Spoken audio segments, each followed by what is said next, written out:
gudoomiye ku-xigeenka gobolka Saraar iyo sidoo kale xubno ku hadlay afka wasaaradda deegaanka Caynaba ayaa ka hadlay ka ganacsiga diinka iyo sidoo kale duurjoogta sidoo kale waxay bulshada deegaankaasi ugu baaqeen inay ilaashadaan khayraadka uu dalku caanka ku yahay ee boobka ku hayeen dalalka shisheeye waxayna ku haray ka deegaanka ku nool ka deegaanka ku nool baalka diinka la yiraahdo horta wixii kale waynu gureyn jiray baalka diinka la yiraahdo inagu dhulkeena uu ku badnaado yani waana ka ku gaabiyo waxa aynu mucjiso ay lagu soo dhaxay berdhowta diinkii baa la doonayay hadii bedgelaya dadka qaadaya ee raraya ee yani la hadal hayo waxa ina soo galay aynu iska ilaalino waa kaydkeeni hadii bedgelaya waxa weeyaan dhulkeena quruxdiisa iyo kaydkeeni maxaa ka yar mulaa baynaan ogolaanayn in la qaado annaguna ka mas'uuliyad ahaan waxa weeye dagaal baanu la galeynaa cid kasta oo yani waxa sidana imika ayaan dhawto caruurteeno dhan baa loo dirado qof $12 baa laga siistay yaa garanaya wuu wada baqbaqtiyay wixii ay soo urureen way baqtay been baa loo sheegay dadkeeni waxaanoo ballanaa inaynu xawayaankeena deegaankeena ilaashano meel kasta oo deegaanku uu yahay ama intaynu gaari karnaa aynu gaarsiino maanta hantidii noolad way gaabata hantida noolad wixii cunu jiray dugaaga ahaana ka duurjoogta buu inaga joogaya dadku cunaya haddii isaga meesha laga saaro marka ka dadweynaahana waxaan uga digayaa cidii ka nool ku soo duushay xayawaanka ahi waxay doonayaan in naga layna cunaa oo bahali xoolaheenu cunu jiray markii xoolaha dhamaadeen diinkiiba mas'agalada cunaano inaga jeedaan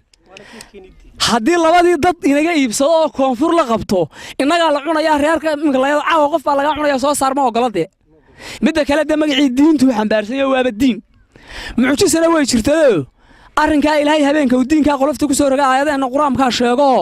cidda daandaasata waa ku gafaysa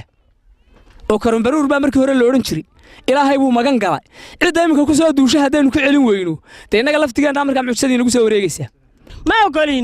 ogolin way iska celinaynaa diyaar baanu nahay rag iyo dumar ha ogaadaan waanaga u sheegnay hadii ay dayn waayaan waan gacan biraan iska qabanayna ugu dambeyntii gudoomiyaha duurjoogta Maad Faarax ayaa ka hadlay dalalka iibsada duurjoogta sidoo kale uu sameystay xiriir loogu dalxiis tago waxaana kamid ah hadaladiisii hore Caynaba ward salaamay aniga magacaygu waxa weeye Maad Faarax waxaan ay gudoomiyaha duurjoogta waxaanu ka nimid magaalada Burco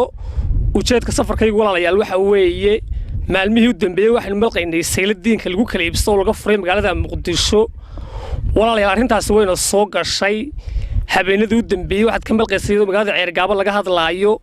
guud ahaan Soomaaliland way soo gashay arrintaasi walaalayaal waxaan idin sheegay horta marka hore diinku wuxuu ka mid yahay xoolaheena isaga xayawaan kale dalkeena ku noolba waxa koow ka dawladda Imaaraadka Carabta Kuwait iyo Qatar